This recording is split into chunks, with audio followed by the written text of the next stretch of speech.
बिस्मिल्लाहिर्रहमानिर्रहीम, अस्सलामुअलैकुम। मैं हूँ Rida Zafar Ghumman and you are watching your very own and favourite show city at 10। उम्मीद करती हूँ आप सब जहाँ कहीं भी हैं खैर खैरियत से हैं और पुरसकून हैं। और आज सुबह ये हुआ कि घर से जब मैं निकल रही थी तो एकदम से हवा चली है, बादल आए हैं और एक खुशी हुई है कि चलिए ठीक है आज शायद मौसम थोड़ा ठंडा हो जाएगा। लेकिन उसके बाद कुछ ही मिनट्स बाद दोबारा से तेज़ धूप निकल आई है। गर्मी इतनी शदीद है, लेट्स होप कि बारिश अब हो जाए क्योंकि गर्मी ने जो है वो सबका बुरा हाल किया हुआ है। आज की टॉप स्टोरीज़ की तरफ चलते हैं और देखते हैं आज हमारे पास जो न्यूज़ है वो क्या है। तो पहली जो हमारी खबर है वो है कि शहर में बिजली की लोड शेडिंग दोबारा से शुरू हो चुकी है और लोड शेडिंग का दौरानिया 2 से 3.5 घंटे तक पहुँच गया है।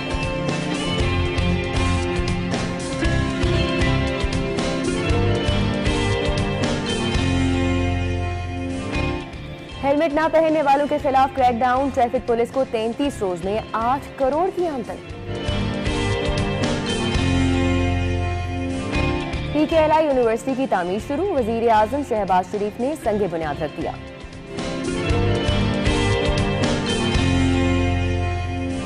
शहर में खवातीन से ज्यादती का सिलसिला ना रुक सका, 7 माह के दौरान ज्यादती के 170 से जायद केसेस रिपोर्ट हुए। तो न्यूज़ डिस्कस करेंगे। हमारे साथ स्टूडियोज़ में हमारे सीनियर रिपोर्टर्स मौजूद हैं, शाहिद सिफ्रा और अली साही। अस्सलाम वालेकुम। वालेकुम अस्सलाम। क्या हाल चाल है आपका? अल्लाह का करम। Thank you for coming. और पहली जो कि हमारा एक बहुत बड़ा मसला है, गर्मी जो है वो शिद्दत जो है वो इस वक्त काबिल बर्दाश्त बिल्कुल भी नहीं है। हर एक का बुरा हाल हुआ है। ऊपर से ये जो लोड शेडिंग है इसने आवाम की मत मारी हुई है। शहर में बिजली की लोड शेडिंग का दौरानिया कह तो रहे हैं शाहिद सिफ्रा के 2 से 3.5 घंटे है, लेकिन हर घंटे बाद बिजली जा रही है। बिस्मिल्लाहिर्रहमानिर्रहीम। देखें वो आप बिल्कुल ठीक कह रही हैं। बाद ऐसे इलाके हैं जहाँ पे ट्रिपिंग है, टेक्निकल फॉल्ट्स हैं, फ़नी ख़राबियाँ हैं, ट्रांसफार्मर का डैमेज होना है, कहीं ब्रेक डाउन है, तारें टूट गई हैं। ये सारे मामलात मिला के तो कई ऐसे इलाके पे जहाँ 20-20 घंटे 30-30 घंटे भी मुसलसल बिजली बंद हो रही है। वहाँ तो ये कह सकते हैं ना बिजली आती है 1-2 घंटे के लिए। हाँ, वहाँ आती ही नहीं है। मैं तो यहाँ जाती है, यहाँ आती है। तो ये चीज़ें तो हैं, इसमें कोई शक नहीं है। अब दूसरी बात के पिछले कुछ दिनों में देखें जब मुहर्रम गुजरा है, इसमें बारिशें मतलब बरआलूद रहा, उस तरह धूप नहीं निकली, टेम्परेचर उस तरह नहीं गया। फिर साथ में जो कहा गया कि कीमतें बढ़ाई गई हैं, इसकी वजह से सार्फिन ने बिजली का इस्तेमाल कम किया। ये सारी चीज़ें बड़ी डिमांड कुछ कम हुई। लेकिन कल छुट्टी का रोज़ था, दोबारा वही डिमांड 4700 मेगावाट पे गई है। ये एक दफ़ा 5700 मेगावाट पे भी गई है, 800 मेगावाट तक भी गई है। लेकिन छुट्टी के रोज़ हमेशा 3800 मेगावाट तक रहती थी। लेकिन कल छुट्टी का रोज़ था, दर्जा हरारत धूप थी, मौसम गर्म था, उसकी वजह से बढ़ी। कल लोड शेडिंग दोबारा लेस्को को करनी पड़ी। क्या वजह थी कि उनके पास 350 से 400 मेगावाट का शॉर्टफॉल था। अच्छा। नेशनल पावर कंट्रोल सेंटर जो बिजली दे रहे थे उसमें तलब और रसद में फ़र्क नज़र आ रहा था और उसकी बुनियाद पर ना सिर्फ मज़ाफ़ात में लोड शेडिंग की गई बल्कि शहरी इलाकों में कहा तो गया कि 2 घंटे की लोड शेडिंग की जा रही है, लेकिन इससे ज़्यादा होती रही और 100 फीडर बैक वक्त गैर एलानिया तौर पर बंद होते रहे। अच्छा, ये क्या वजह है? ये जो हमारे घरों में आजकल बड़ा इशू है कि 1 मिनट के लिए बिजली जाती है, इसकी क्या साइंस है? ये ओवरलोडिंग है। और जहाँ आप रहती हैं उस पर तो लेस्को बड़े आसानी से जवाब दे देती है कि ये उन सोसाइटी का अपना फीडर है, ये ओवरलोडेड है, वो अपना एक्सटेंड करवाएंगे सिस्टम तो वो चलेगा। अदरवाइज सोसाइटी 1 मिनट के लिए जाती है, 5 मिनट के लिए आती है, 1 मिनट के लिए जाती है, 5 मिनट के लिए आती है। और उससे ये है कि सारे अप्लायंसेस आपके जो हैं वो जल जाते हैं। बड़ी जबरदस्त AC टीवी सब खराब होने का। ये बड़ा जबरदस्त आइडिया है। फिर आप डरते हो एसी भी नहीं लगाते, फ्रिज नहीं लगाते। आप एसी लगा ही नहीं सकते, फ्रिज भी नहीं चलाते। ये ब्लेसिंग है। हाँ, हम रात को फ्रिज भी बंद करके सोते हैं, एसी भी बंद करके सोना पड़ता है। ये ब्लेसिंग है कि आपकी बिजली कम आ रही है, नहीं तो जब बिल आएंगे तो फिर भी आपने चीखना है कि ये देखिए इतने बिल आ गए। तो ये आज साहब मेरे मौक़िफ़ की तायद करते आए कर रहे हैं। अदरवाइज जब भी मैंने कहा है कि लोड शेडिंग होनी चाहिए, बिजली के बिल कम आएंगे, साहिब साहब और अना मुझे हमेशा तनकीद का निशाना बना दिया। आज बड़ी देर के बाद इन्होंने मेरे इस मौक़िफ़ की हिमायत की है। अब बात यह है कि 2-3 चीज़ें होती हैं आपकी। जिस तरह सोसाइटी है वो प्राइवेट सोसाइटी है, उसमें उनका अपना सिस्टम है। ट्रांसफार्मर को रिपेयर करना, ट्रांसफार्मर को लगाना, डैमेज होना, उसकी रिप्लेसमेंट करना। अगर 11 kV फीडर ओवरलोड है तो वो सोसाइटी उसको लोड एक्सटेंड कराएगी, तो वो तो ट्रिपिंग होती है। अच्छा, ये सिर्फ यहाँ नहीं है, ये लेस्को का जो अपना सिस्टम है, जिसको हम आबादी का सिस्टम कह सकते हैं, उनका अपना जो डिस्ट्रीब्यूशन सिस्टम है, उसमें भी इस तरह की फ़नी खराबियाँ हैं और टेक्निकल फॉल्ट्स हैं। अगर मैं सिर्फ अपने इलाके की बात करूँ तो फिर आप मुझे सारी तनकीद का निशाना बनाएंगे कि जहाँ आप रहते हैं वहाँ बिजली यही होता है, तो वो कभी कभी आती है, हमें पता चलता है कि आ रही है। अगर उसमें फॉल्ट आ जाए और फिर डर के बंदा फ़ोन कर रहा होता है कि भाई अब 7-8 घंटे लाइट नहीं आनी। तो इस तरह के कई ऐसे इलाके हैं जहाँ फीडर ओवरलोडेड हैं, आगे अपग्रेडेशन का काम नहीं किया गया, ट्रांसफार्मर्स की रिप्लेसमेंट नहीं की गई, कनेक्शन आप धड़ाधड़ दिए जा रहे हैं। 100 का ट्रांसफार्मर है, उस पर अगर 100 कनेक्शन आपने दे दिया है और उस पर 50 और दे के अगर उसकी आपने प्रपोजल नहीं किया, उसके साथ एडिशन नहीं किया 100 का ट्रांसफार्मर या उसको 200 से रिप्लेसमेंट नहीं किया, तो यही हालात रहेंगे। एक तरफ लोड शेडिंग है, लेकिन दूसरी तरफ जो टेक्निकल फॉल्ट्स हैं, जो फ़नी खराबियाँ हैं, वो ज़्यादा लोड शेडिंग और बिजली की बंदिश का सबब बन रही हैं। उस पर तवज्जो मेरे ख्याल में ना माजी में दी गई है ना अब दी गई है। उसकी एक ही वजह है कि लेस्को के पास मटेरियल ही नहीं है। तो अभी ट्रांसफार्मर कोई लॉन्ग टर्म प्लानिंग बिल्स तो इतने लेते हैं आप, बिल्स इतने आ रहे हैं कि मतलब एक ये नॉर्मल हो गया 45,000, 50,000, 55,000 और इससे ऊपर भी बिल आ रहे हैं जो थोड़े घर हैं। ये आप एक एसी की बात कर रहे हैं और वो भी रात में, अगर हम लोग एग्जैक्टली रात में इसके बावजूद अगर ये नहीं वो ट्रांसफार्मर चेंज नहीं कर रहे, आपकी केबल्स चेंज नहीं हो रही जो कई साल पुरानी है, जिसमें कई जगह से वो जल के कनेक्शन किया गया है, जिसकी वजह से आपकी ब्रेक डाउन होती हैं, टूटती हैं दोबारा। तो इसको किसने तब्दील करना है? फिर इतने बड़े पैमाने पे बिल्स आप लेते हैं। फिर एक और मजे की बात, अगर आपका मीटर खराब हो गया है तो उसको मीटर रिप्लेस करवाने के लिए आपके फीस के साथ साथ चाय पानी देना पड़ता है। चाय पानी में अब तो गोश्त देना पड़ता है, अब तो साहब पूरी कढ़ाई देना पड़ती है। अब वो चाय पानी वाली बात खत्म हो गई है, सिपरा साहब खुद ही बताएंगे। अब तो हैरान कुन चीज, जिस तरह मार्केट, लेकिन साई साहब ने मुझे चाय नहीं पिलाई, ना ही गोश्त पिलाया। जिस तरह मार्केट के रेट बढ़ रहे हैं ना चीज़ों के, इसी तरह वो चाय पानी के रेट भी बढ़ रहे हैं। अब चाय पानी से आगे अब जब भी बात करेंगे कढ़ाई की बात करनी है, कढ़ाई के रेट बढ़ गए तो जाहिर सी बात है चाय। अच्छा, मटेरियल की मिसमैनेजमेंट मैं बता दूं, थोड़ा सा माजी में भी जब माजी का इक़्तिदार था, उसमें जो बोर्ड ऑफ डायरेक्टर्स था, बेसिकली जो प्रिक्योरमेंट है, ख़रीदारी है, सारा आपके बोर्ड ने करना होती है। उसी ने अरबों रुपए की प्रिक्योरमेंट थी, उसमें पढ़े लिखे लोग, प्रोफेसर्स इन्होंने डाले हुए थे, कुछ मल्टीनेशनल कंपनीज़ के जो एम्प्लॉयज़ थे वो उस बोर्ड के मेंबर थे। वो आपके पीटीआई का जो दौर था, इसमें प्रिक्योरमेंट हुई ही नहीं, और उस बोर्ड ऑफ डायरेक्टर्स ने अरबों रुपए की खरीदारी की मंजूरी नहीं दी। हालांकि जिस तरह साहिब साहब कह रहे हैं कि हम लोग अरबों रुपए की बिलिंग करते हैं, जारी कर दी जाते हैं, शायद से अभी रिसेंटली जैसे मंजूरी दी गई है, प्रॉपर फंड्स तो होते हैं। अब नए बोर्ड ने आके मंजूरी दी है, अब 4.5 अरब के सिर्फ मीटर्स खरीदने होंगे। मुझे बताएं, ये माजी में अगर पिछले जो 3 साल में रुके हैं connection, 3.5 lakh demand notice submit हो गया, उस पर मीटर नहीं है। मुझे बताएं कि अब वो लेस्को अभी भी खरीदारी करे तो फिर में मुमकिन, फिर क्या हुआ कि आपकी इंपोर्ट बंद होगी, मीटर्स की जो मैन्युफैक्चरिंग है उसमें इंपोर्टेड मटेरियल भी इस्तेमाल होता है, वो बंद हो गया, ये साथ में एक एज आ गया। अल्टीमेटली नुकसान कंज्यूमर का अपनी जगह पे है, लेकिन लेस्को की नहली और गफलत भी अपनी जगह पे मौजूद है। अगर आपके पास मटेरियल नहीं है, मीटर्स नहीं है, ट्रांसफार्मर, पोल्स, इंसुलेटर, जो भी आपका कंडक्टर जो भी इस्तेमाल होना है नहीं है, आप नए कनेक्शन ही रोक दें। सुई नौदरा ने रोका हुआ है ना, 2 साल हो गए वो नए कनेक्शन नहीं दे रहे हो, इस बुनियाद पे कि गैस हमारे पास मौजूद नहीं है। तो आप रेवेन्यू जनरेट, गैस का अल्टरनेट है, आप कोई लकड़ से आग जला लेंगे, बिजली का अल्टरनेट कोई नहीं। साहिब फिर बर्दाश्त करें। अब मुझे बताएं, जिसने जनवरी 2023 में डिमांड नोटिस सबमिट करवाया था, आज तक उसको कनेक्शन नहीं मिला, क्या फायदा हुआ उसको? वही ना कि बिल्स अगर आवाम दे रही है, इतने भारी भरकम बिल आ रहे हैं, तो अब देखिएगा, अब कीमतें बढ़ी हैं, को फायदा भी हो, अब कीमतें बढ़ी हैं। अब एक तो डिमांड नोटिस की कीमत बढ़ी है, दूसरा जो बिजली की कीमत बढ़ी है, लोग अब आ रहे हैं कि हमें 1-2 मीटर और लगवा के दें। उसकी क्या वजह है कि यूनिट्स कम कंज्यूम होंगे, रेट कम लगेगा, तो इसका क्या, अब वहाँ पे क्या होगा कि आप तो स्पीड मनी चलेगी ना। 10,000 का डिमांड नोटिस आप 20,000 देंगे, उसके बाद आपका कनेक्शन लग जाएगा, आपका मीटर लग जाएगा। मीटर तो लग जाएगा, लेकिन जो सिस्टम है, जो आपका ट्रांसफार्मर जो फनी खराबियों के बायस जलता है या वहाँ से ट्रिपिंग होती है, लोड पूरा नहीं निकलता, उसको कौन चेंज करेगा? उस तरफ तवज्जो जब होगी, ट्रांसमिशन और डिस्ट्रीब्यूशन की तरफ जब तवज्जो होगी, तो फिर सिस्टम ये चलेगा। अदरवाइज तवज्जो हो सकती नहीं हो सकती। देखे ना, आप पॉसिबल है नहीं तवज्जो का, आपके पास 200 का ट्रांसफार्मर मौजूद नहीं है। अच्छा फिर क्या है, सियासतदान पड़ गए हैं, सियासतदानों ने इलेक्शन लड़ने हैं, वो आपके सारा मटेरियल उठा के अपने अपने हलकों में लेके गए हैं। वो तो कोई सिपरा साहब है। असल मसला तो ये है कि अगर आप हमसे एक बिल में 15 किस्म के टैक्सेस ले रहे हैं तो 100 रुपए और एडिशन कर लें मेंटेनेंस एंड अभी भी जरूरत है। नहीं मैं कह रहा हूं भाई साहब जो है मुझे लगता है ये खिलाफ हो रहे हैं।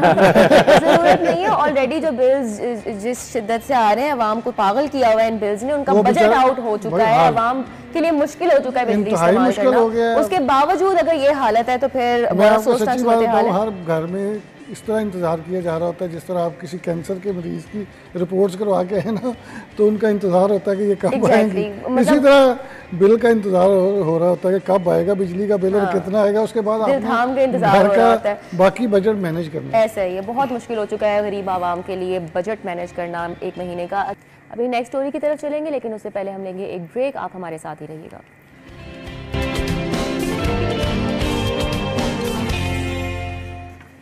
Welcome back after the break. तो चलते हैं अपनी अगली खबर की तरफ, जो कि है कि हेलमेट ना पहनने वालों के खिलाफ क्रैकडाउन शहर भर में जारी है और ट्रैफिक पुलिस को 33 रोड में 8 करोड़ की आमदन हुई है। अली साही आप बताइएगा कि ये जो माशाल्लाह अच्छी आमदन हुई है ट्रैफिक पुलिस को, रिजा ये तो कोई फायदा भी होगा ये जो आमदन है इसका? ये आमदन जाती है खजाने में, ये ट्रैफिक पुलिस के पास नहीं आती।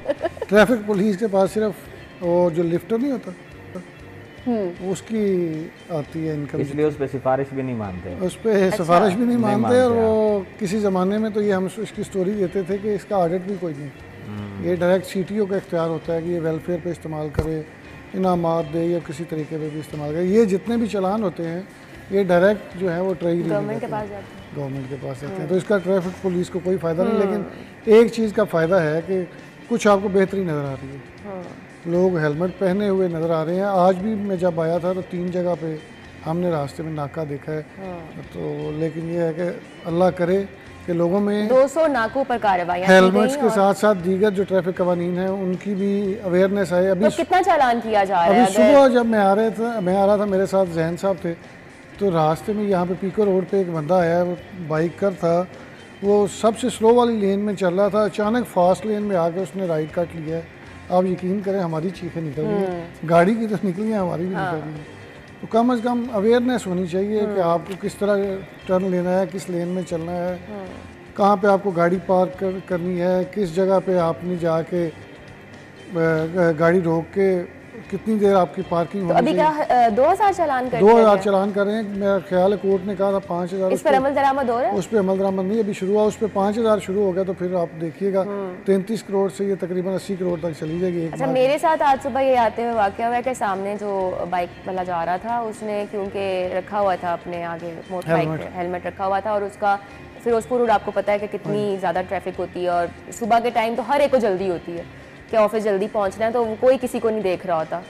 तो उसका हेलमेट गिरा है, उसकी वजह से उसने बाइक जो है अपनी अचानक से रोकी है, जिसकी वजह से पीछे सारी जो एक लाइन थी, बहुत बड़ा हादसा खुदा ना खास्ता हो सकता था। मेरी गाड़ी क्योंकि पीछे थी। इसका मतलब है कि वो ये कह रहे थे कि हेलमेट से आपकी बचत होगी, हेलमेट से एक्सीडेंट हो ये बहुत बड़ा नुकसान है। अक्सर ऐसा ही होता है कि सामने टैंकी पे रखा होता है या साइड पे बाजू में ऐसे लटकाया होता है या सामने हैंडल पे होता है हेलमेट और सर पे नहीं होता। नहीं, अक्सर यही तो वजह है कि ये खुदारा कुछ अपना भी बजाय इस बात के कि पुलिस आपको डंडों से चीज़ों पे इम्प्लीमेंट करवाए, चलान करके इम्प्लीमेंट करवाए, आप खुद भी कोई जिम्मेदारी लें। ये जो हेलमेट है अगर आपने ख़रीद ही लिया है तो अपने सर पे पहने, बजाय इस बात के आपने अपनी वो टैंकी को पहनाया हुआ है। और फिर जब वो गिरता है सड़क के दरमियान, कोई पीछे गाड़ी वाला आ रहा है, उसकी ब्रेक लगेगी तो पीछे से गाड़ियाँ हिट करेंगी और उससे कीमती जानों का ज़िया हो रहा है।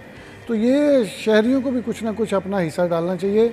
ट्रैफिक पुलिस तो इसमें काम कर रही है। साहब हिस्सा डाला है, 33 करोड़ का हिस्सा वायलेशन क्रेडिट उनको जाता है। ये तो आपके लाहौर के वासियों को जाता है ना कि 33 करोड़ का हिस्सा उन्होंने कौमी खजाने में खिलाफवर्जी करने वाले 8 करोड़ 8 करोड़ 33 करोड़ एक महीने में 8 करोड़। मुझे बताएं कौन सा बिजनेस है साई साहब जो आप इतना करोड़ों रुपए उससे कमा लें? ये तो लाहौर की वासियों को जाता है ना क्रेडिट, उन्होंने इतने करोड़ कमा के दिया गवर्नमेंट ऑफ पाकिस्तान को।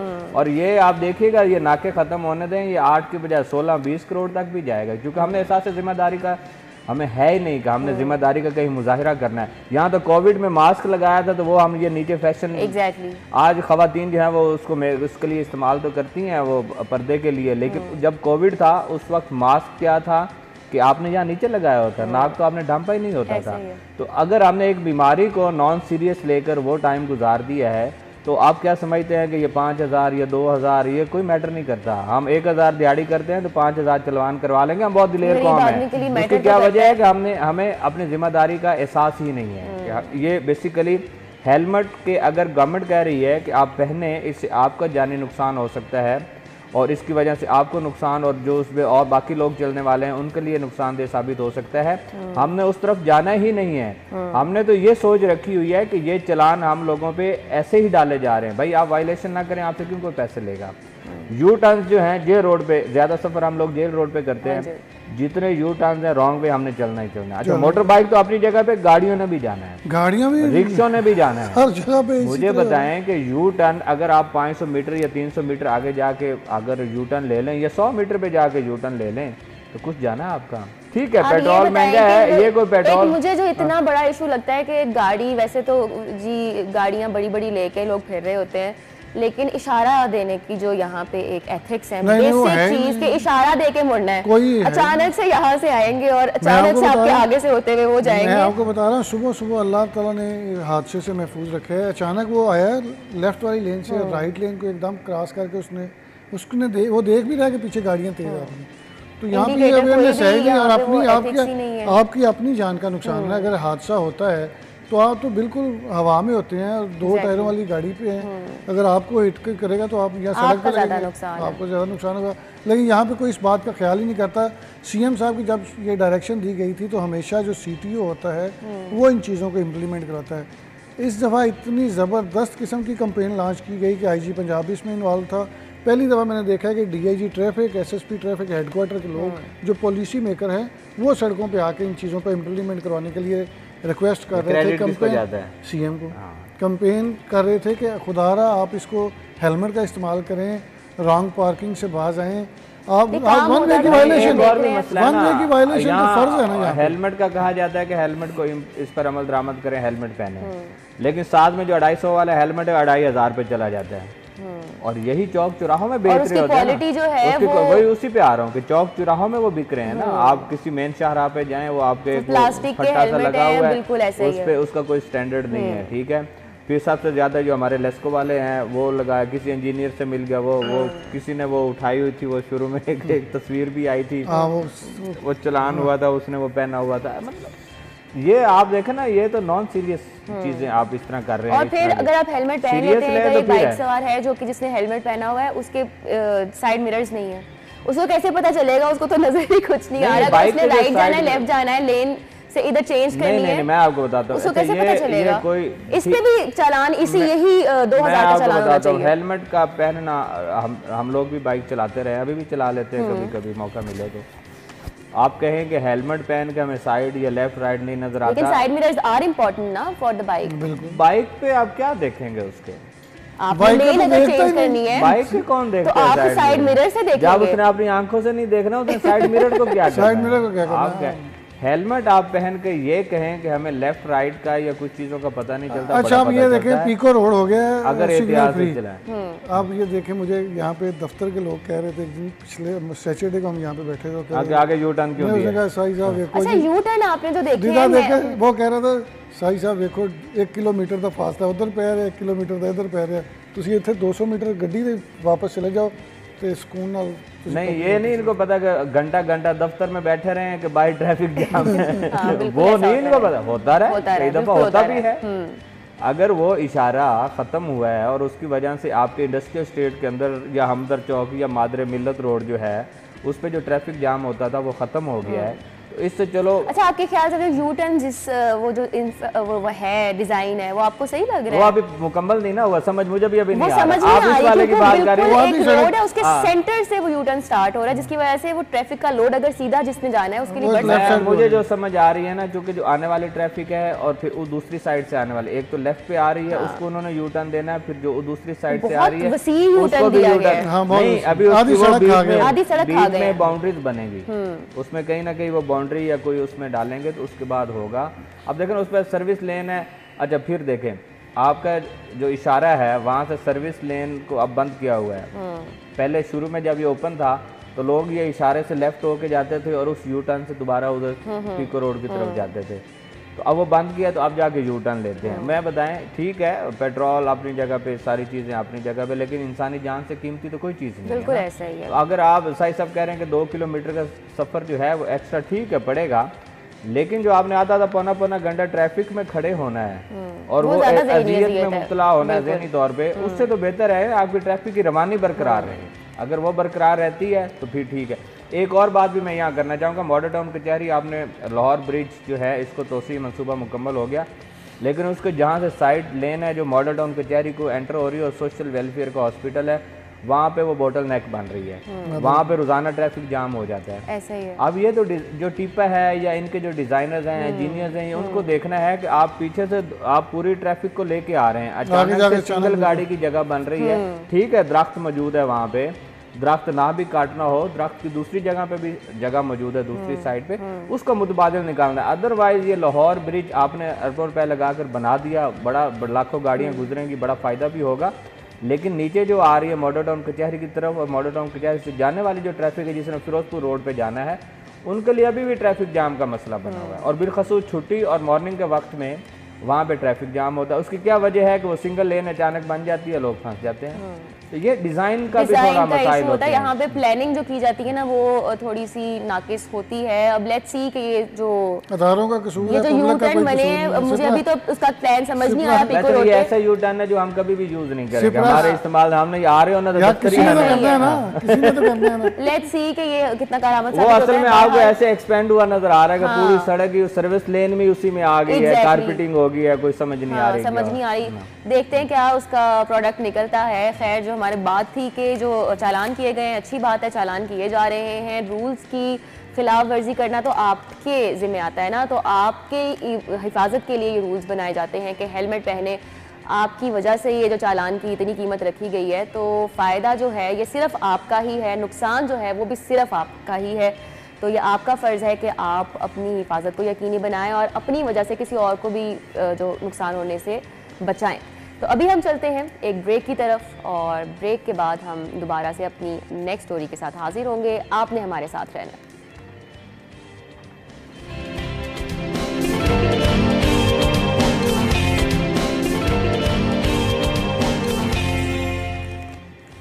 Welcome back after the break. चलते हैं अपनी नेक्स्ट स्टोरी की तरफ, जो कि है कि शहर में ख़वातीन से ज़्यादती का सिलसिला नहीं रुक सका और 7 माह के दौरान ज़्यादती के 170 से ज़ायद केसेस रिपोर्ट हुए हैं। और ये वो केसेस हैं जो कि रिपोर्ट हुए हैं, और इसके अलावा इतने या इससे कई ज़्यादा वो केसेस हैं जो कि अनरिपोर्टेड जाते हैं पाकिस्तान में। और ये जो शरह है ये इस तरह की अलार्मिंग शरह है, ये कोई 1, 2, 3, 4 केसेस की बात नहीं हो रही है, 170 से ज़ायद केसेस शायद ज़िप्रा रिपोर्ट हुए हैं।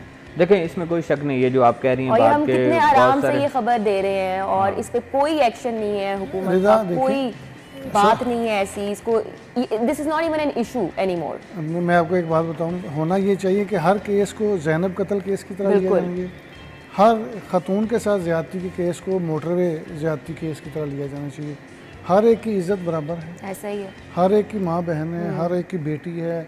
ज़ैनब कत्ल केस को जिस तरह हाईलाइट हुआ, मीडिया ने शोर मचाया, फिर अरबाब इख्तियार को होश आया और उसको दिनों में इन्होंने हल किया। और वो इतना मुश्किल केस था कि जो बंदा ज़्यादती करने वाला है उसकी बाकायदा एक सीरीज़ थी कि वो ज़्यादती किए जा रहा था बच्चों के साथ, बच्चियों के साथ, और उसमें कई ऐसे केसेस थे जो DNA इसका आने के बाद चीज़ें पता चली कि कई ऐसे लोग थे जिसमें दूसरे लोगों को सज़ा हो चुकी थी, लेकिन असल मुजरम जो था वो ये था, इमरान। इसी तरह जो मोटरवे का केस था वो जिस तरह हाईलाइट हुआ, जिस तरह पुलिस ने काम किया, अल्लाह ताला ने उनको कामयाबी दी, बंदे पकड़े गए, चलो उनको सज़ाएँ हुई।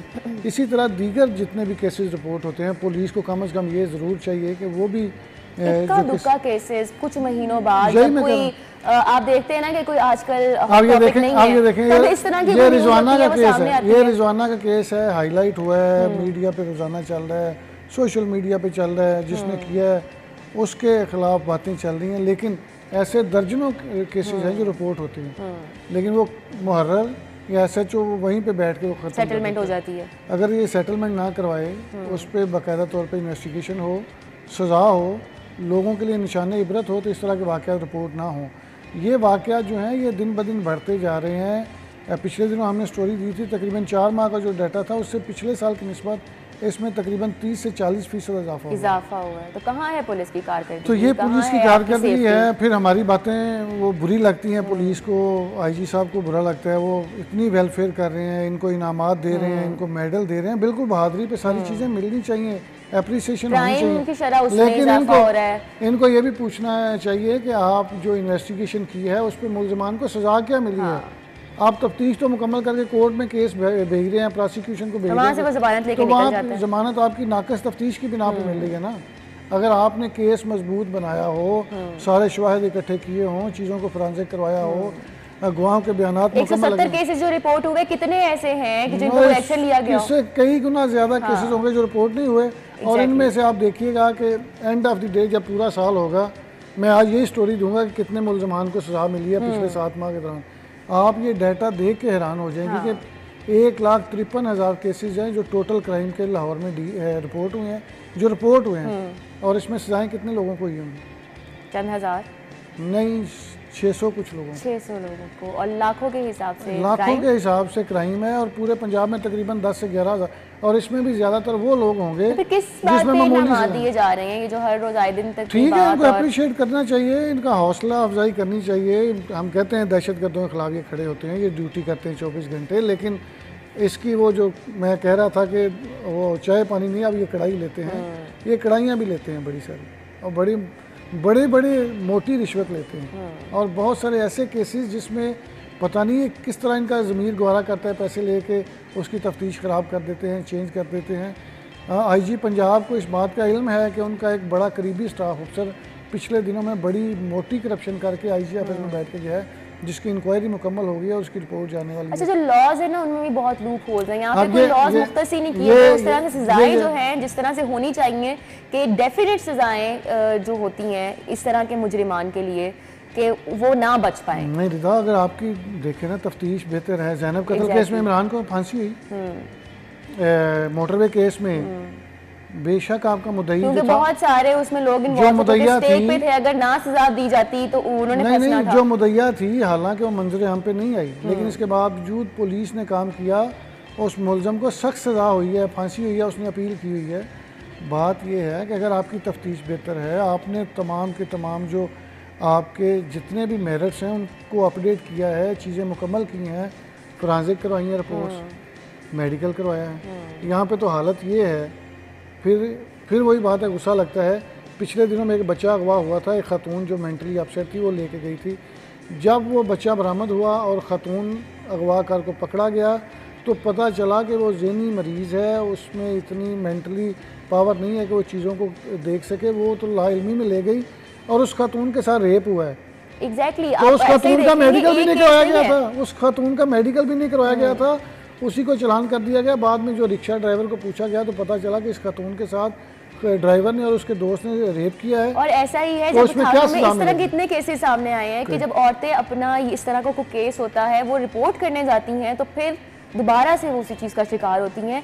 इतने बड़े लेवल पे जो है औरतों के साथ यहाँ पे ये ज़्यादती हो रही है। फिर इदारे जो बनाए गए हैं, नाम नहाद इदारे हैं हमारे, इनकी प्रोटेक्शन के लिए, वुमेन राइट्स प्रोटेक्शन, और ये फिर क्योंकि बच्चियाँ भी इसमें शामिल हैं। अच्छा, 25 बच्चियाँ शामिल हैं। सिप्रा साहब इस पे बात करेंगे, मैं आपको एक और चीज़ ऐड कर दूँ। मैंने खुदा की कसम ये अपने कानों से सुना है कि ख़वातीन रखी गई हैं ना, ख़वातीन के केसेस को डील करने के लिए।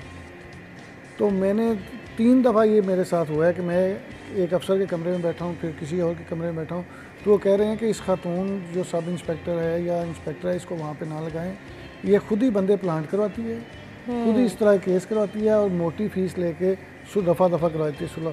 तो अब आप किसके पास जाएँ? और ये ज़्यादा पुरानी बात नहीं, ये 2 हफ्ते पहले की भी बात है। मैं एक जगह बैठा था तो एक अफसर ने कहा कि इस खातून को यहाँ पर ना लगाएँ, इसका तो ये वतीरा है, तो इसको हटा किसी और को। वही ना, यहाँ पे अच्छा नाम नहाद ये जो NGOs भी हैं, बहुत सारे एक्टिविस्ट हैं, वो सब सोए होते हैं जब इस तरह के केसेस। 7 माह की बात हो रही है, कोई सालों साल की बात नहीं हो रही है। 170 केसेस जो रिपोर्ट हुए हैं और कई गुना ज़्यादा केसेस हैं जो कि रिपोर्ट नहीं हुए। हर गली हर मोहल्ले में इस वक्त ये जो जुर्म है ये हो रहा है लाहौर के, लेकिन ये इस तरह से हमारे लिए इतनी यूजुअल बात हो चुकी है और हम समझते हैं कि हमारी जो ख़वातीन है, हमारे घर हैं, वो इससे बचे रहेंगे। बहुत अलार्मिंग सिचुएशन है और अल्लाह ताला हम सबको महफूज रखे और थोड़ी सी जो है अकल दे इन इदारों को और सिक्योरिटी फोर्सेस को कि इस पर ध्यान दिया जाए, इस पर थोड़ी तवज्जो दी जाए। अभी हम चलते हैं हेडलाइंस की तरफ। Thank you so much Shahid Siprauli Sahi हमारे साथ थे। अभी वक्त हुआ है ब्रेक का, ब्रेक के बाद दोबारा से welcome back after the break. तो we have a very interesting topic with us today कि जो आज का एक राइजिंग पॉपुलैरिटी है अबाउट डिफरेंट डाइट्स, स्पेसिफिकली जो प्लांट बेस्ड डाइट्स कहते हैं जिनको, या वीगन डाइट कहते हैं, जो कि सिर्फ आपने सब्जियों को खाना होता है, सारे न्यूट्रिएंट्स अपने इसी से पूरे करने होते हैं। और भी बहुत सारी इकसाम की डाइट्स हैं। क्या क्या इनके जो हैं चैलेंजेस होते हैं, किस तरह से ये डाइट करनी चाहिए मुनासिब तरीके से, उसको कैसे लेके चलना चाहिए, और फिर इनके नुकसानात क्या होते हैं, पोटेंशियल रिस्क क्या होते हैं, इन सब फैक्टर्स पे बात करेंगे। हमारे साथ न्यूट्रिशनिस्ट हैं डॉक्टर सज्जाद अहमद। अस्सलाम वालेकुम, welcome to the show and thank you for your time. First of all, कैसे हैं आप? ज़बरदस्त। अच्छा, ये जो एक वीगन डाइट का एक नया बज़ है, यू नो, राइजिंग पॉपुलैरिटी, ये हर एक जो एथलीट हो गया, कोई भी सेलिब्रिटी हो गया, तो वो जो लेक्चर दे रहा होता है इसके बता रहा होता है कि कितनी फ़ायदेमंद है। तो ये क्या वाकई में vegan diet to go for it कैसा है? अच्छा, वीगन डाइट पहले हमें पता होना चाहिए कि वीगन डाइट है क्या ना। दो चीज़ें, एक वीगन है, एक यानी कि वेजिटेरियन है ना। सही। ये दो हैं, ये दो मुख्तलिफ है ना, ये दो मुख्तलिफ है ना। वीगन जो सा है ना, उसके अंदर ये है कि वो किसी किस्म का एनिमल प्रोडक्ट नहीं उसके अंदर है, सारे प्लांट बेस्ड है। ये वीगन है, ये वीगन सारा प्लांट बेस्ड। यानी कि उन्होंने पानी लेना है, यानी कि जो सी हमारे मेटाबॉलिज्म को, डेयरी प्रोडक्ट्स भी नहीं है इसमें, I think. No dairy products नहीं है ना, इसके अंदर पानी हो गया। अच्छा। फिर कार्बोहाइड्रेट्स में ये दालें, ये रोटी चावल दाल, फिर केला, खजूर, शकरकंदी, अरवी, आम, ये चीज़ें हो गई। फिर प्रोटीन में ये जो है ना, ये फिर दालों का इस्तेमाल करते हैं, ठीक है ना, नट्स का इस्तेमाल करते हैं। और फिर उसके बाद विटामिन मिनरल्स जो से हैं ना, ये ऑब्टेन करते हैं। फिर इधर ही से यानी कि चटनी से, सैलेड से, सब्जियों से, यानी कि मिक्स सब्जियां कर ली, ठीक है ना। उसके अलावा ऑयल हो गया, कैनोला ऑयल हो गया, सनफ्लावर ऑयल हो गया, ऑलिव ऑयल हो गया। ये चीज़ें ये इस तरीके से चलते हैं। और वेजिटेरियन, और वेजिटेरियन के अंदर एक एडिशन है कि उसके अंदर वो अंडा इस्तेमाल कर लेते हैं। अच्छा। For protein. और इसके अलावा दूध का इस्तेमाल कर लेते हैं, दही का इस्तेमाल कर लेते हैं, पनीर इसके अंदर आ जाते हैं कि डेयरी प्रोडक्ट्स जितने भी वो इसको इस्तेमाल कर लेते हैं, तो वो फिर वेजिटेरियन हम उनको कहते हैं। तो क्या ये वाकई में रीज़नेबल है, फ़ायदेमंद है कि अगर आपके सारे न्यूट्रिएंट्स इस तरह से वाकई में पूरे हो जाते हैं, अगर आप बिल्कुल ही ये जो मीट है उसको कट ऑफ कर देते हैं, दूध दही आप छोड़ देते हैं, आप अंडा जो कि एक बहुत ज़रूरी मल्टीविटामिन भी है ये, तो उसको भी आप छोड़ देते हैं, तो आप की सेहत पे इसके क्या असर होते हैं? आई डोंट थिंक सो कि ये अच्छा असर हो सकता है, इसलिए कि जो सी हमारी नीड्स हैं ना, वो हैं water, carbohydrates, protein, vitamin, minerals और एसेंशियल फैट। इसके अंदर जो सी ये सारी चीज़ें तो इनको मिल जाती हैं, लेकिन जो से एनिमल बेस्ड जो सी प्रोटीन है वो इनको नहीं मिलती। Sorry to interrupt, doctor Sajjad Ahmed हमारे साथ हैं। तो आप जैसा कि कंटिन्यूइंग दैट, जैसा कि आप बता रहे थे कि पोटेंशियल प्रॉब्लम्स क्या हैं if people go for this vegan diet. अच्छा, उसके अंदर सबसे पहली बात यह है कि जो प्लांट बेस्ड प्रोटीन है ना, इस तरह हम कहते हैं कि दालों में होते हैं, प्रोटीन होती है, चावल में होती है, इसके अलावा ये नट्स में होती है, लेकिन ये इसके अंदर जो से अमाइनो एसिड्स हैं वो कंप्लीट नहीं होते। सही। तो एसेंशियल अमाइनो एसिड्स, तो जिसकी वजह से जो सी प्रोटीन सिंथेसिस होगी वो अप टू मार्क नहीं होगी ना, सबसे पहला ये प्रॉब्लम। लेकिन प्लांट बेस्ड में जो से सारे essential fatty acids, amino acids होते हैं। अच्छा। तो जो सी प्रोटीन बनेगी उसकी क्वालिटी हाई होगी ना। सही। अच्छा, उसके अलावा B12 जो है ना, वो बहुत इंपॉर्टेंट वाइटामिन है, जो सिर्फ एनिमल बेस्ड, यानी कि मीट में है, अंडे में है, आपकी दही में है, दूध में है, ये सिर्फ वहाँ से हासिल हो सकता है। तो ये चीज़ जो है ना वो B12 उनको नहीं मिलेगा। तो B12 जो है ना वो बहुत ज़्यादा इंपॉर्टेंट है for your blood and for your nervous system. तो आप खुद सोचें कि ये चीज़ें आपकी इम्यूनिटी, आपका जो सा असाबी निज़ाम सही तरीके से काम नहीं करेगा तो फिर क्या होगा ना। अच्छा, फल और सब्जियां कहते हैं एन एक्स्ट्रा क्वेश्चन के छिलकों समेत खा लेनी चाहिए अक्सर, कि छिलकों में भी ग़िज़ाइयत होती है, क्या ऐसा वाकई होता है? बिल्कुल, इसमें कोई शक नहीं है कि छिलकों के समेत खाना चाहिए, अच्छी तरह धो के ना फिर खानी चाहिए। ज़्यादा फाइबर्स और ज़्यादा विटामिन मिनरल्स वगैरह इसके अंदर ज़्यादा होते हैं। क्यूकम्बर खाते हैं या फिर कोई और इस तरह की चीज़, हाँ कोशिश करें कि इसका, लेकिन वो असल में एक ही हैज़र्ड है कि वो स्प्रेड होते हैं ना, तो वो बाज़ का जो वो कंटेमिनेशन होती है, लेकिन वो निग्लिजिबल होती है, इतनी निग्लिजिबल होती है कि वो हमारा लिवर जो है उसको काउंटर कर सकता है। अच्छा, हाँ। इसके अलावा और बात करूँगी क्योंकि ख़वातीन ना बहुत ज़्यादा वो एंथुजियास्ट हो के डाइट एक शुरू तो कर लेती हैं, एक प्लान ले लेती हैं और उसके बाद उस पर लग जाती हैं, लेकिन उनकी सेहत पे जो होते हैं इसके बहुत सारे बुरे असरात होते हैं। वो अंदर से उनको वो वीकनेस हो रही होती है, लेकिन उनको क्योंकि पतले होना है तो वो बस डाइट अडेप्ट कर रही हैं। कीटो डाइट का भी एक और आजकल जो ट्रेंड है लोग बहुत फॉलो कर रहे हैं, लेकिन उसके बाद काफ़ी सारे कॉम्प्लिकेशंस होते हैं, बहुत सारी प्रॉब्लम्स मैंने देखी हैं ख़वातीन में कि उनके बाल झड़ना शुरू हो जाते हैं, आईसाइट पे असर होता है या बहुत सारी इस तरह की चीज़ें, आपके हेल्थ प्रॉब्लम्स शुरू हो जाते हैं। तो वो कीटो डाइट कितनी हेल्दी है? अच्छा, वो इसलिए कि उसके लिए समझना ज़रूरी है ना। कार्बोहाइड्रेट्स बेसिकली इसके अंदर हम कम करते हैं। अच्छा, बल्कि काफ़ी हद तक बंद कर देते हैं ना। कार्बोहाइड्रेट्स क्या करते हैं? कार्बोहाइड्रेट्स का ये रोल है कि कार्बोहाइड्रेट आप समझ लें कि वो हमारा पेट्रोल है। कार्बोहाइड्रेट जिस वक्त हमारे जिस्म में जाता है वो क्या करता है, वो यानी कि अगर आपके सिस्टम में कार्बोहाइड्रेट हैं तो आप फिजिकली और मेंटली दोनों तरीके से एनर्जेटिक हैं। सही। अदरवाइज फटीग हैं। आप कीटो डाइट में जितने भी लोगों को पूछें वो फटीग होंगे। हाँ, वो हर वक्त फिजिकली भी फटीग होंगे और मेंटली भी स्ट्रेस होंगे। आप खुद सोचें कि एक चीज़ आप खा रहे हैं, यानी कि डाइट कर रहे हैं और आप स्ट्रेस में चले जाएं तो फिर क्या होगा? आपकी हेल्थ अफेक्ट होगी ना। बहुत एंशियस हो जाते हैं लोग इसको करते हुए, क्योंकि आप एक स्पेसिफिक वो। अच्छा, ये डाइट क्या है वो भी थोड़ी सी हमारी। अच्छा, नहीं, पहले आपको समझना चाहिए ना कि कीटो डाइट किस तरीके से आपको अफेक्ट है। दूसरी चीज़ है कि कार्बोहाइड्रेट आपके सिस्टम में होते हैं तो प्रोटीन सिंथेसिस होती है, वरना प्रोटीन ब्रेक डाउन होती है। ओके, अब आप खुद सोच लें कि आप प्रोटीन है ना। हाँ। आपकी सारी स्किन, आपकी आईज, आपके बाल, आपके हार्ट, आपकी इंटेस्टाइन, आपकी हड्डियाँ, ये सारी चीज़ें प्रोटीन है। तो जिस वक्त आप कार्बोहाइड्रेट को रोक लेंगे तो फिर क्या होगा? प्रोटीन सिंथेसिस खत्म हो जाएगी। हालांकि आप तो कह रहे हैं कि हम प्रोटीन दे रहे हैं। हाँ। हाई प्रोटीन डाइट है ये ना। हाँ। लेकिन प्रोटीन सिंथेसिस नहीं हो रही ना, जा तो रही है लेकिन वो सिंथेसिस नहीं हो रही। सिंथेसिस होना ज़रूरी है, उसके लिए कार्बोहाइड्रेट का सिस्टम में होना ज़रूरी है। तो वो आप नहीं दे रहे तो फिर क्या होगा?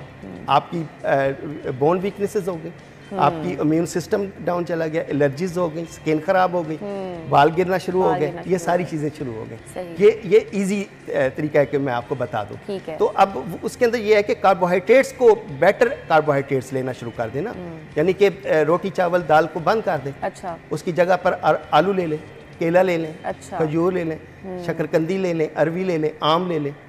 ये ज़बरदस्त किस्म के जो है ना वो कार्बोहाइड्रेट्स हैं, इजी टू डाइजेस्ट हैं, नॉन इन्फ्लेमेटरी हैं, इंसुलिन सेंसिटिविटी को डिस्टर्ब नहीं करते। सही। ये मिनरल और विटामिन्स को जो है ना वो उसके अंदर एंट्रेंस नहीं डालते। तो ये इतने ज़बरदस्त हैं, इस तरीके से कर लेना। वो कार्बोहाइड्रेट ही छोड़ देते हैं। कार्बोहाइड्रेट छोड़ने से प्रोटीन सिंथेसिस नहीं होती, प्रोटीन सिंथेसिस डिस्टर्ब हो जाती है। इसमें क्या क्या चीज़ें हैं जो आपने लेनी होती हैं, कौन कौन सी चीज़ें वो मान्यता होती है? कार्बोहाइड्रेट्स तो आपने बता दिया कि आप बेटर वे में ले सकते हैं, केला खा लिया, बाकी रोटी चावल कट करने होते हैं। हाँ, कट। तो खाना क्या होता है? खाना क्या होता है? खाने में पहली चीज़ जो है ना वो पानी पीना है। आप पानी जो है ना वो आप यानी कि for women it is 2.7 litre and for man it is 3.7 litre. सही, ज़्यादा है आदमियों के लिए। हाँ, आदमी कम पानी पीते हैं, जो हाइड्रेशन का ज़्यादा ख्याल औरतें रखती हैं। फिर उसके बाद कार्बोहाइड्रेट्स आ गए। कार्बोहाइड्रेट्स में यही मैंने अभी आपको बताया कि आलू हो गया, केला हो गया, खजूर हो गई, शकरकंदी हो गई, अरवी, आम, ये ले लें। फिर उसके बाद प्रोटीन आ गई, प्रोटीन में जो है ना वो, अच्छा इसकी टाइमिंग भी इम्पॉर्टेंट है, यानी कि कार्बोहाइड्रेट्स आपने 8 आवर ही लेने हैं, ठीक है। उसके बाद प्रोटीन आ गई, प्रोटीन आपने लेनी है, प्रोटीन में जितना भी मीट आ गया, अंडा हो गया, ये दूध दही हो गया, अच्छा चीज लोग खाते हैं, चीज हो गई, बटर, हाँ ये ज़बरदस्त है ना।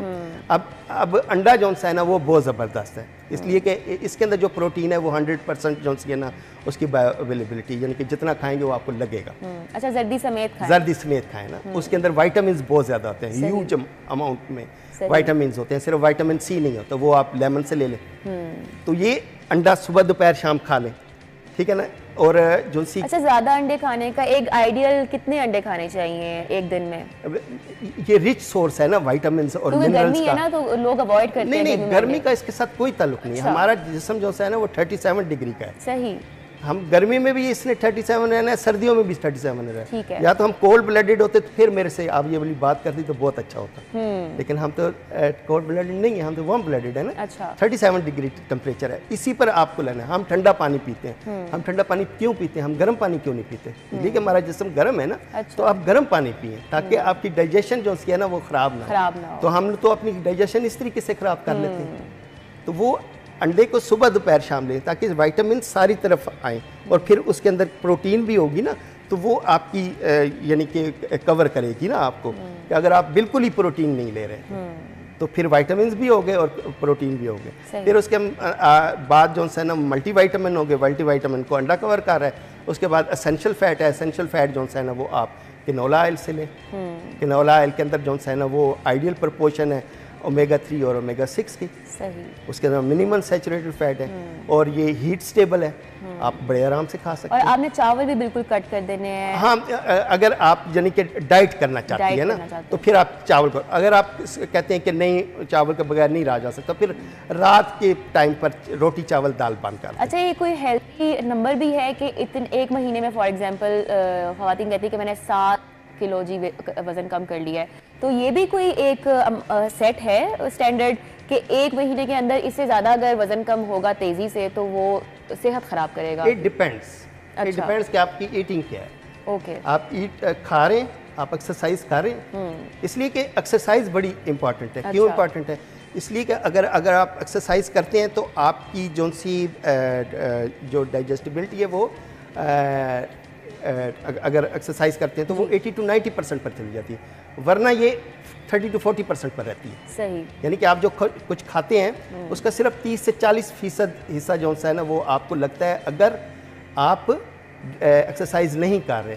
अगर आप एक्सरसाइज कर रहे हैं तो 80 to 90% पर चले जाते हैं। आप देखें कि 80-90% पर जाना कितना ज़बरदस्त है ना।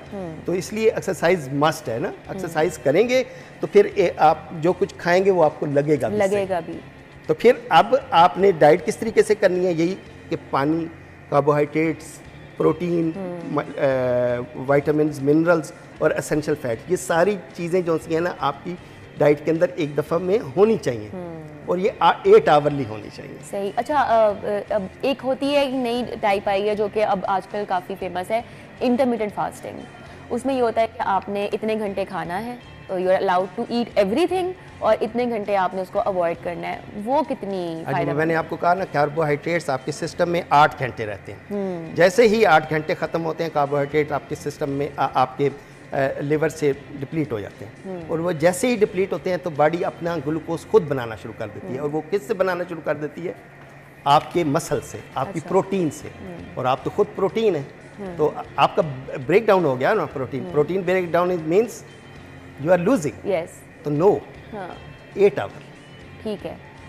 सवाल ही पैदा नहीं होता कि आपने इंटरमिटेंट फास्टिंग में कुछ भी खा लेना है। नहीं, इंटरमिटेंट फास्टिंग नहीं ठीक है। या आप कह रहे हैं ना 12 घंटे, तो 4 घंटे में तो आपकी प्रोटीन ब्रेक डाउन होगी। अच्छा। प्रोटीन ब्रेक डाउन हुई तो फिर क्या होगा? आपको लॉस होगा ना, आपकी स्किन खराब होगी। आपकी तो आप रेकमेंड नहीं करते intermittent fasting? Not at all, कभी भी। तो ये एक जैसे कहते हैं ना, थोड़ा सा इसको वो इस्लामिक टच भी लोग देते हैं कि जैसे कि रोज़ा रखा तो ये हेल्दी होता है, क्योंकि तो इसी तरह इंटरमिटेंट फास्टिंग है वो इस्लामिकली भी बहुत ज़्यादा जो है जी वो हेल्दी है। तो फिर जस्टिफाई करना होता है ना, जस्टिफाई करना होता है, आपको कोई रीजन देना होता है। Thank you so much. We have discussed all types of diets today, और डॉक्टर सज्जाद अहमद न्यूट्रिशनिस्ट हमारे साथ थे। Thank you so much for coming. अभी हम चलेंगे एक ब्रेक की तरफ और ब्रेक के बाद दोबारा से आएंगे, आपने हमारे साथ रहना है। तो अभी जी चलते हैं, हमारी आज की जो गेस्ट है खासी टैलेंटेड हैं और उष्णा सुहेल जो कि एक टेनिस स्टार है पाकिस्तान की, और उन्होंने जो कामयाबी हासिल की है, she is one of the first women in Pakistan. Ushna Suhail Malaysian cup commitment award जीतने वाली पहली खातून खिलाड़ी हैं और उष्णा सुहेल को 16 साल तक पाकिस्तान की नुमाइंदगी करने का भी एजाज़ हासिल है। खासे इन्होंने डबल्स जीते हैं, सिंगल्स जीते हैं, और किस तरह से इनके इस सफ़र का आगाज़ हुआ, पाकिस्तान का इन्होंने ये नाम रोशन किया है, इनसे बात करेंगे आज इस हवाले से। उष्णा सुहेल, अस्सलाम वालेकुम। वालेकुम सलाम। कैसी हैं आप? मैं ठीक हूँ। Welcome to the show. और सबसे पहले तो कॉन्ग्रेचुलेशन कि आपकी इतनी बड़ी कामयाबी है, पाकिस्तान का आपने नाम जो है वो रोशन किया है, और बहुत मोटिवेशन है आप बहुत बड़ी यहाँ की ख़वातीन खिलाड़ियों के लिए, क्योंकि ये जो खेल है इसमें बहुत कम ख़वातीन हैं जिनका इंटरेस्ट होता है। आपका इंटरेस्ट इस खेल में कैसे डेवलप हुआ? जी, सबसे पहले तो मैं अल्लाह का शुक्र अदा करना चाहती हूँ कि मुझे ये एजाज़ मिला। आई स्टार्टेड टेनिस जब व्हेन आई वाज अबाउट 11, और ये मेरी फैमिली स्पोर्ट भी है जिसकी वजह से मैं इस गेम में आई। और इस गेम में मुझे, जैसे आपने भी कहा, 17 साल हो गए हैं, तो अच्छा। मुझे पाकिस्तान की नुमाइंदगी करते हुए कोई अराउंड 15 to 16 ईयर्स हो गए हैं। तो इंटरेस्ट ऐसे ही डेवलप हुआ। टीवी पे मैं मैचेस देखती थी अपने फादर के साथ, और फिर जिस क्लब में वो टेनिस खेलते थे वहाँ जाके मैंने जब रैकेट पहली दफ़ा पकड़ा और मैंने गेम शुरू की, तो I developed a passion for the sport. और फिर ऐसा ऐसा जब मैं प्लेयर्स को भी टीवी पे देखती थी तो मुझे बहुत फैंटेसी होती थी जिस स्टाइल से खेलते थे, and I think that's where my journey started, and I got inspired to come into tennis. अच्छा, कि जो आपने अवार्ड जीता है, इस अवार्ड के हवाले से हमें बताइएगा कि इसका क्या क्राइटेरिया होता है, किस तरह से सिलेक्शन होती है, फिर आप वहाँ गई और आपने मैच खेला और आपको अवार्ड मिला? जी, इसकी क्राइटेरिया ऐसे होता है कि आपका बेसिकली पाकिस्तान में एक ट्रायल सिस्टम होता है। अच्छा। और उसमें नेचुरली जो ट्रायल्स के तहत और नेशनल टूर्नामेंट्स की परफॉर्मेंस के तहत जो है, जो प्लेयर्स जो हैं वो टॉप पर आते हैं, तो उनको फिर पाकिस्तान की नुमाइंदगी करने का मौका मिलता है। तो अल्हम्दुलिल्लाह I M 42 times national champion as well. पिछले 8-10 सालों में आई वन अराउंड 44 टाइटल्स, और उसकी बेसिस पर मुझे पाकिस्तान की नुमाइंदगी करने का मौका मिला है। तो यहाँ पर like I said, Billy Jean king का टूर्नामेंट हर साल होता है जिसमें पाकिस्तान की नुमाइंदगी की जाती है, विमेंस टीम जाती है रिप्रेजेंट करने पाकिस्तान को टेनिस में। तो इसको खेलते हुए मुझे अराउंड लाइक 13 ईयर्स हो गए हैं, और पाकिस्तान की नुमाइंदगी करते हुए 16। तो इंटरनेशनल टेनिस फेडरेशन ने मुझे इस बेसिस पर एक पास्ट परफॉर्मेंस और करंट परफॉर्मेंस जो इस साल हुई है उसकी बेसिस पर एक रिकग्निशन दी है for my efforts to represent my country, and I am the player to hold the maximum wins in singles and doubles for Pakistan. तो उस बेसिस पर मुझे Billie Jean King cup commitment award मिला है as a recognition from the international tennis federation. ज़बरदस्त। और ये जो आपको ये आपकी अपनी कामयाबी है, उसमें कितना सपोर्ट रहा है आपके घर वालों का, और किस तरह से आपकी प्रैक्टिस जो है वो क्या होती है, आपकी रूटीन क्या होती है? देखिए, रूटीन तो डेफिनेटली ओवर द इयर्स एक बहुत ट्रैवलिंग इसमें रही है मेरी काफ़ी, और अनफॉर्चुनेटली पाकिस्तान में हमारा वो सिस्टम नहीं है जहाँ पर आपको वो फैसिलिटेशन मिलती है to move abroad to move progressively for international tennis. बिल्कुल। तो उसमें मतलब ये मेरा एक मैसेज होगा कि गवर्नमेंट को भी, या इवन द फेडरेशन इवन अगर मैं ब्रिटेन में, जैसे I got married last year, मैं वहाँ गई, मेरे हस्बैंड ने मुझे सपोर्ट किया मेरी गेम में काफ़ी। तो इवन LTA में फॉर इंस्टेंस आप देखें कि फेडरेशन जो है वो प्लेयर्स के ऊपर पैसा, LTA is lawn tennis association जो UK में होती है, तो फेडरेशन प्लेयर्स पर उस तरह अगर पैसा नहीं लगाती ड्यू टू फंडिंग इश्यूज़, तो वो प्राइवेट सेक्टर्स को अप्रोच करें जो आपके कंपनीज हैं, जैसे कोक है, पेप्सी है, तो वो इतना इन्वेस्ट करते हैं। पाकिस्तान की नुमाइंदगी आपने की, इतने बड़े लेवल पे आपने ये अवार्ड जीता है, तो आपको कितना सपोर्ट था इन्हीं फेडरेशंस की तरफ से?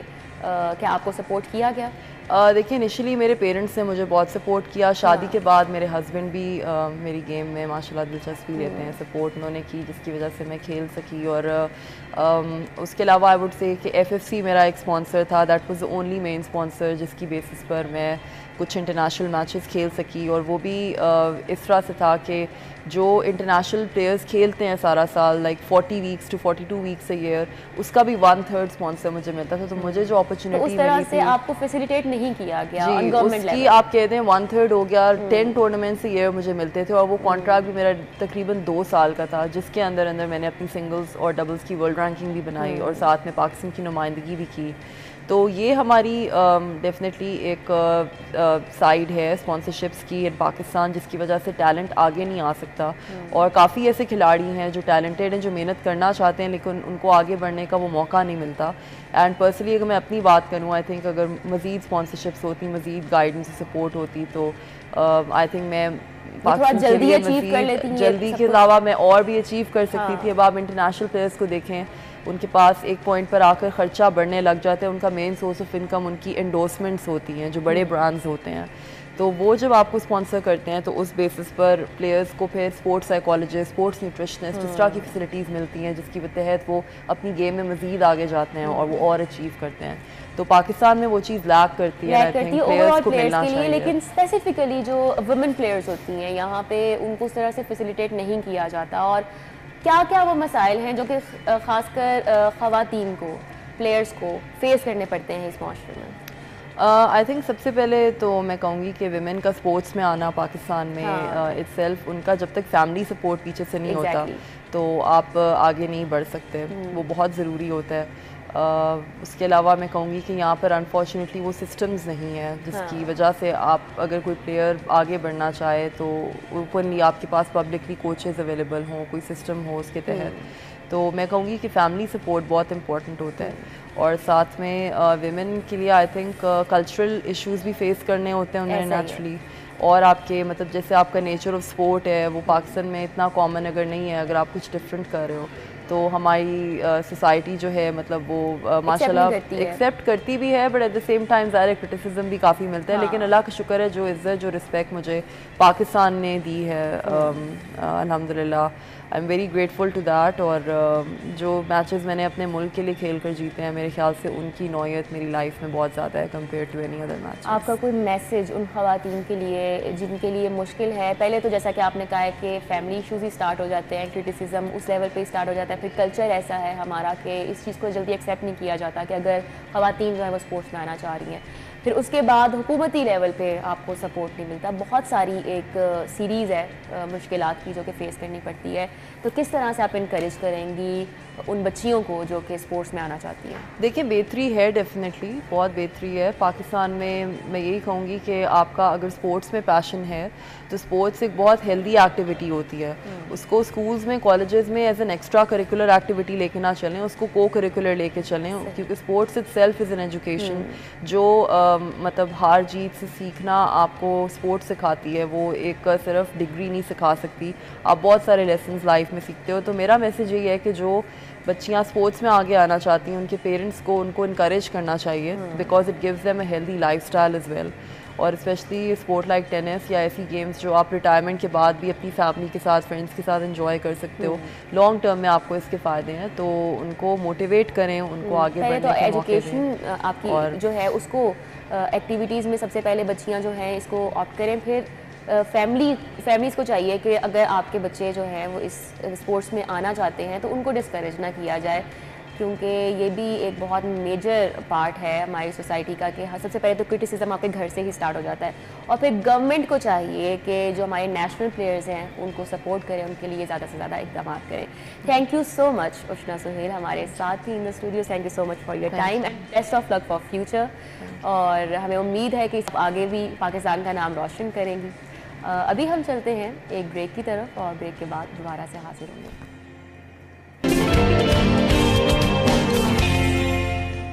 Welcome back after the break. चलते हैं आपके मोस्ट फेवरेट सेगमेंट की तरफ। तो देखते हैं आज किस किस की बर्थडे है। दायम शहबाज, मोहम्मद कलीमुल्लाह, अली रज़ा, अदील औलक, फैसल खोखर, अयान जाहिद, अबिहा आबिद बेग और हंसला आसिफ, मोहम्मद अवैस खोखर, अदील अयूब, जुहेब, अब्दुल हादी, हाजी सज्जाद, मोहम्मद यूसुफ, हारून कलीमुल्लाह और सादिया हफीज़ हैं जिनकी आज बर्थडे है। मेरी तरफ से और पूरी टीम की तरफ से a very very happy birthday. साल का ये मुख्तसर अरसा तखरीब, इंतशार और फसाद के रास्ते से तामीर की तरफ पलटने